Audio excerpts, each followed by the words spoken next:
Hello बच्चों, कैसे हो? आई होप अच्छे होगे। आज हम आपके लिए कहानी लेके आए हैं बहुत मज़ेदार। तो कहानी है एक भोला की। भोला अपने नाम के अनुरूप ही बहुत भोला था। सबकी मदद करना, सबसे प्रेम से बोलना और और सबसे बड़ी खासियत थी कि वो दिल का बड़ा साफ था। बहुत भोला था, बिल्कुल मासूम। पूरा गांव उसकी तारीफ करता था कि जिस लड़की से इसकी शादी होगी वो लड़की अपने को धन्य मानेगी। लो भाई, भोला की शादी का दिन भी आ गया। भोला शादी करने पास के गांव में गए। लड़की बहुत सुंदर थी, इतनी सुंदर थी कि लोग कहने लगे, वाह भोला की तो किस्मत जाग गई, इतनी सुंदर लड़की इसको मिली। लेकिन लेकिन आगे देखते तो उस भोला की जिससे शादी हुई थी उस लड़की का नाम था रूपा। और रूपा अपने नाम के अनुरूप ही बड़ी सुंदर थी। शादी करने के लिए और विदाई के लिए भोला पालकी ले गया था। भोला ने अपने ससुर से कहा कि विदाई पालकी में होगी, आप इनको बैठाल दीजिए। रूपा आई। विदाई में बहुत दुखी थी, अपने माँ बाप से बिछड़कर रो रही थी। भोला ने कहा कि आप शांत हो जाइए, आप पालकी में बैठ जाइए। लो भाई, हो गई गड़बड़। गड़बड़ कैसी? रूपा कहती, नहीं मैं पालकी में नहीं बैठूंगी। भोला भौचक्का, क्यों भाई? कह रही, नहीं मैं पालकी में नहीं बैठूंगी। क्यों नहीं बैठेंगी? आप बैठ जाइए। भोला ने बहुत ही भोलेपन से कहा। पर रूपा जिद पे अड़ गई, मैं पालकी में नहीं बैठूंगी। तो आप किस में बैठेंगी? मैं गधे पे बैठूंगी। ये क्या बात हुई भाई? विदाई के लिए पालकी है, आप पालकी पे नहीं बैठेंगी, गधे पे बैठ के चलेंगी? पूरा गांव क्या कहेगा? मैं कुछ नहीं जानती, मैं तो गधे में ही अपनी विदाई कराऊंगी। सारे लोग मनाने लगे, फिर माता पिता रूपा के मनाने लगे कि बिटिया गधे में कोई विदाई नहीं करता। लेकिन रूपा कहाँ मानने वाली थी। रूपा बिगड़ गई, जिद करने लगी, मैं सिर्फ पालकी में ही अपनी विदाई कराऊंगी। काफी देर तक बहस चलती रही, पर सबको, उसके माँ बाप को, भोला को, सबको इस बात पर झुकना पड़ा। रूपा थी, मान ही नहीं रही थी, इतनी जिद्दी। अंत में गधे पे बैठ के रूपा दुल्हन चली भोला के गांव। जो कोई भी देखता, भोला बेचारा आगे आगे गधे पे, भोला की दुल्हन रूपा, जो भी देखता हंसता, कह रहा, अरे बाप रे, ये कौन सी विदाई है? गधे पे कौन विदाई कराता अपनी पत्नी की? बेचारा भोला सर झुकाए घर आ गया। भोला समझ नहीं पा रहा था ये इतनी जिद क्यों कर रही हैं। दूसरे दिन भोला ने अपनी पत्नी से कहा कि देखो, मेरे माँ बाप नहीं है, सब लोग तुम्हें मुंह दिखाई करने आएंगे, अच्छे से तैयार हो जाना, सुंदर से कपड़े पहन लेना, जेवर है वो भी पहन लेना। रूपा बोली तो कुछ नहीं, लेकिन गांव वाले जब उसकी मुंह दिखाई करने आए, कमरे में गए तो भौचक रह गए। ये ये दुल्हन है, फटे पुराने कपड़ों में बैठी। सारे कपड़े उसने दुल्हन वाले उतार दिए थे, फटे पुराने कपड़े पहन लिए, मैले कुचैले, जेवर का कहीं नाम निशान नहीं। गांव वाले कहने लगे, ये क्या है भाई? तो भोला ने कहा, रूपा ये तुमने क्या किया? ये कैसे कपड़े पहने हो? तुम अभी नई नई दुल्हन हो, इस तरह के कपड़े तुम्हें शोभा नहीं देते, जाओ बदल लो। नहीं, मैं यही कपड़े पहन के मुंह दिखाई कराऊंगी। फिर जी रूपा जिद पे अड़ गई। भोला परेशान, क्या करूं? गांव गांव के एक बुजुर्ग ने कहा, लगता है तुम्हारी दुल्हन का कुछ दिमाग थोड़ा सा गड़बड़ है। भोला कहता है, नहीं नहीं ऐसा मत कहिए आप, पता नहीं इन्हें क्या हो जाता है, मैं समझ नहीं पा रहा हूँ, मैं इन्हें समझाऊंगा। और पूरा गांव बेचारे भोला की किस्मत को कोसता हुआ चला गया। भोला भी परेशान, क्या करूं। चलिए इसी तरह से दिन बीतने लगे। रूपा खाना बहुत अच्छा बनाती थी, सुंदर तो थी, पर रूपा खाना इतना बढ़िया बनाती थी कि भोला उंगलियां चाटता रह जाता था। एक दिन इसी तरह से दिन बीतते गए। एक दिन भोला कहता है, रूपा अभी तक ऐसा करते हैं, तुम आज शाम को खूब अच्छा सा खाना बनाना। अच्छा, और मैं गांव के प्रधान को और गांव के कुछ जो खास खास लोग होते हैं ना, जो थोड़े रिस्पेक्टेड होते हैं, मतलब सम्मानित व्यक्तियों को मैं बुला लेता हूँ अपने यहाँ खाने पे। लो भाई, हो गई गड़बड़। भोला अभी समझा नहीं था रूपा को, हो गई गड़बड़। शाम को जब आया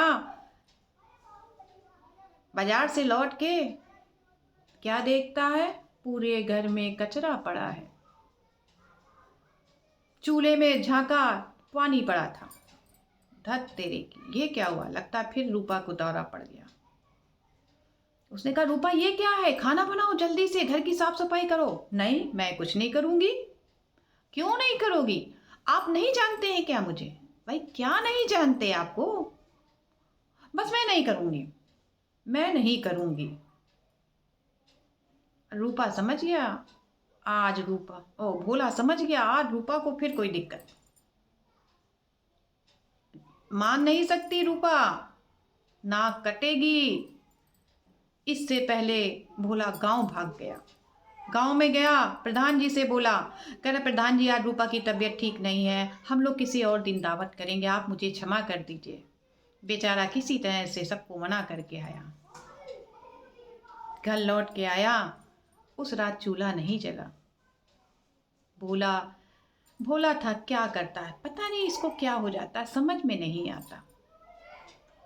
दूसरे दिन से फिर सब सही चल रहा था। भोला मौन चुप, बोला बोला नहीं, भोला बोला नहीं तो सब सही, भोला बोला नहीं कि सब गड़बड़। और भाई इसी तरह से दिन बीतने लगे। कभी कभी रूपा उल्टा कर देती थी, पर अब भोला एक बात समझ गया था कि इससे मैंने अगर कुछ कहा नहीं कि बस इसको खराब लगता मेरे कहना इसको बुरा लगता। तो उसने कहा, मैं कोशिश करूंगा इसको कुछ ना कहूं, जैसे ये कर रही है करने दो। भोला बहुत भोला था। और एक दिन शाम को बाजार से लौट के भोला आया,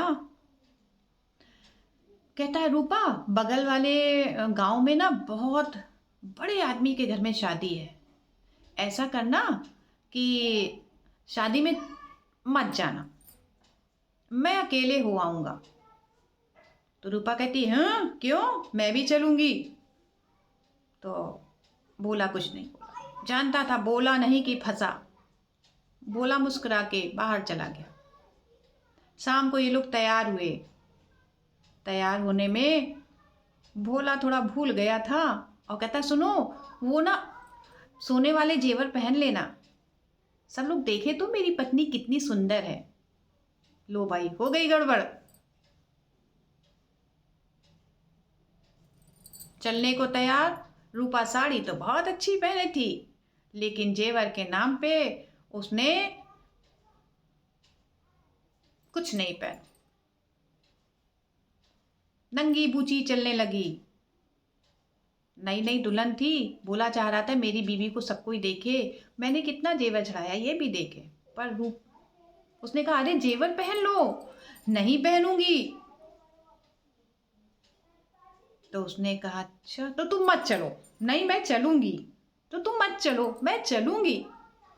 और चले। बोला अपना बेचारा हिम्मत जुटा के चला, सोच जान रहा था शादी में क्या क्या होगा, बड़ा परेशान। उसकी चेहरे की हंसी गुम थी बिल्कुल।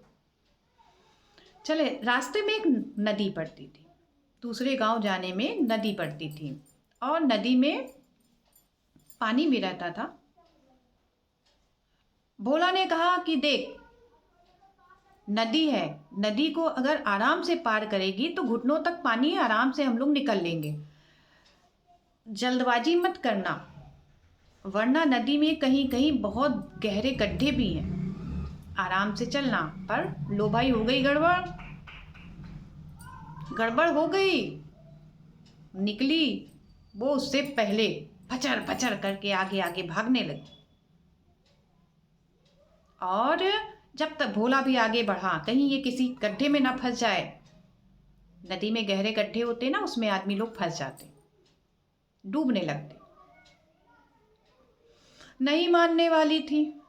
भोला चिल्लाया, देख, तेज तेज मत दौड़, गिर जाएगी। और लो भाई, भोला का कहना था कि रूपा गड्ढे में गिर गई, पूरा पानी से डूबने लगी।